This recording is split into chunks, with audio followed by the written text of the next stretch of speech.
That's awesome. I think my kids would probably rather they do the texting, but I'm not sure we want that. My kids are 6 and 3, by the way. Hey, you never know. Kids these days are pretty amazing. Yeah, they're good with tech. They're good with texting, and my kids know a lot about politics for obvious reasons. That's great. And this race in Arizona is really exciting because there's just been polling coming out saying that, in fact, she could win. So I think that this will be really exciting and will really come down to turnout. Absolutely. It's definitely going to come down to turnout. And, like 2016 taught us, it's great. She's up, I think, 1% in the latest poll, but as we learned in 2016, polls don't matter. What matters is getting out and voting. And so with our platform, that's essentially all we're doing is we're just encouraging people, encouraging them to vote. And unfortunately, too, some of these special elections, although they get a lot of buzz, sometimes the turnout in the special election isn't as good as it's going to be in a general election, in November. So just another reason that I think our platform will really be able to hopefully help push the turnout up. And one thing I thought was incredible is that we started our fundraising yesterday because we got in, we just decided, hey, we need to help Hiral here. And we raised, pretty much covered the cost for the entire text campaign for the 80,000 texts in almost 24 hours, which is just phenomenal. If you think about it, like through grassroots donating, through $20 donations, like it just shows that if you can organize and you can get the infrastructure ready, like you can do it. And it's just Nate and I and all our amazing volunteers. So it's pretty cool. I think one of the great things is knowing exactly what your money is going toward. So that's right. One of the things that's, sort of mysterious about political campaigns, right? Is if I donate $10, I have no idea where this $10 is going toward. Is it going toward mailings or campaign ads or what? So this sort of thing where you know exactly if I give $10, it is going toward this texting platform, I think can be really sort of exciting for people who are donating money.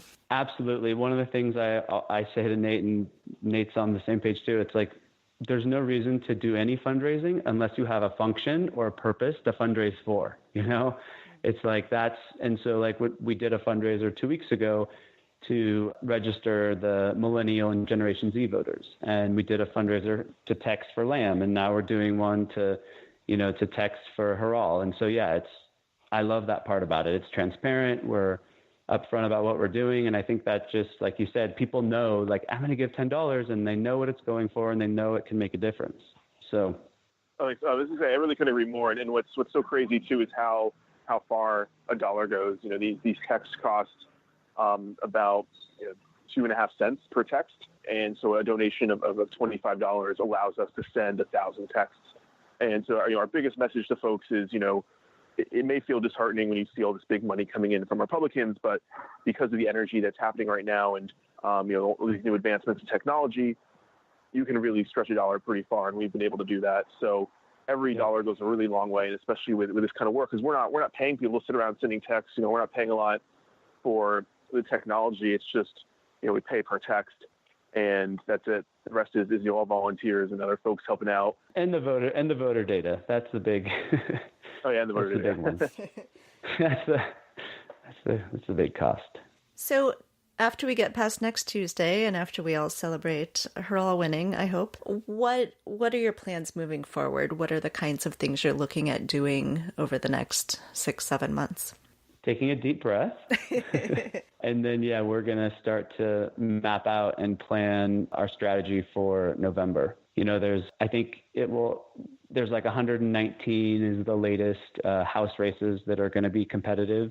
So we'll kind of start there and pick, the ones, maybe the 50 or so that we think that are the closest and that we think have the best chance of flipping and turning blue. And then obviously do a few Senate races as well and kind of just map out how we do that. It's going to be different because now we're doing special elections and it's just one election at a time. In November, it's going to all fall on the same day, November 6th. So it's going to take a little bit more planning and a little bit more bandwidth, I think. But I think we'll sit down and convene and come up with a good plan. Nate, you have any thoughts? Yeah, it's really all about building towards November. We talk a lot about the infrastructure that we're building bringing in people to our organization and getting them energized and getting them familiar with our platform. And just this whole concept of, that this work matters and why it does and how it's effective. And the more we can do that now, the less we have to worry about it in November, and the more prepared we'll be, because things are really going to get crazy then. And I think we'll probably start texting for some other candidates as well, just to kind of get warmed up and start collecting some data on voters on the ground. So we're really looking forward to start to experimenting with other states and other areas that don't have special elections, and just really building up for November so we hit the ground running. So you guys must have calendars of primary elections and Ballotpedia and stuff open all the time, just like I do. Yeah. I feel like I should go on a trivia contest where someone says, who's running for office in Texas 14? And I have to shout out the answer. One of the things that's interesting about it is there's 3 or 4 races right now that get a lot of national media, like the Beto race and Andrew Jans, because he's running against Devin Nunes. So those races are, obviously good ones, but I think we'll focus there. But we're also, we want to lift up some of these other candidates, maybe that people aren't hearing about as much, right? And that's what's going to be cool too, is to kind of get to work for, and spread the word about those kind of campaigns. Absolutely. So you guys should all listen to Two Broads Talking Politics to hear the candidates, and then you'll get to text for them. So it's a good win-win. Awesome. I like it. Perfect. All right. And so if people want to, if they want to get involved over the next few days in the texting for Arizona, and then if they want to just sort of follow along with what you're doing over, up until November, what are the best ways to follow what you're doing? They can go to buildthewave.org. It's really the best place. You can sign up there to volunteer, and we'll keep you in the loop on all the work that we're doing, and also following us on Twitter at buildthewave. Excellent. And we'll put those links up on our website as well. Great. All right. Is there anything else you want people to be thinking about as we look toward November? Vote. Tell your friends to vote. Yeah, vote and volunteer. And also keep the dialogue open. I have a lot of family and friends who voted for Trump, and I'm starting to see the more dialogue that's had and the more information that's exchanged, you'd be amazed. I've had maybe 5 people reach out to me in the last few months saying they finally seen the light. So I think it's important, as the dialogue in our politics has definitely taken a turn for the worst. I think it's also important to just keep the dialogue open, keep the conversations open, and I think we'll find more common ground as we start to move forward here. That's great. That's really heartening. I like hearing that. And yes, everyone should vote, and everyone should tell all their friends to vote. I live in Illinois, so we've already had our primary election. And on the day of the primary, I got a text from some group or another who was texting, reminding me to go vote. And I said, oh yeah, I voted early several weeks ago. Then they said, okay, can you convince one other person to vote? And I wrote back and I was like, I literally have a podcast where I tell people to vote. So yes, yes, I can. So I always get amazed too. I hear I'm pretty active on Twitter, and I'll see some people say, we're gearing up for the midterms, November 6th, 2018. And I still see some people be like, no, we don't vote until 2020. And I'm like, no, no, we vote for Congress every 2 years.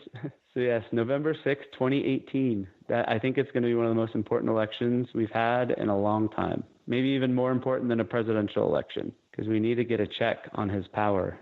And this is it. All right. Well, on that note, thank you guys so much for joining me on the podcast. I think this work is really exciting, and I look forward to doing some texting this weekend. Awesome. And we look forward to listening to your podcast. I will have lots of candidates on over the next few weeks. I can't wait.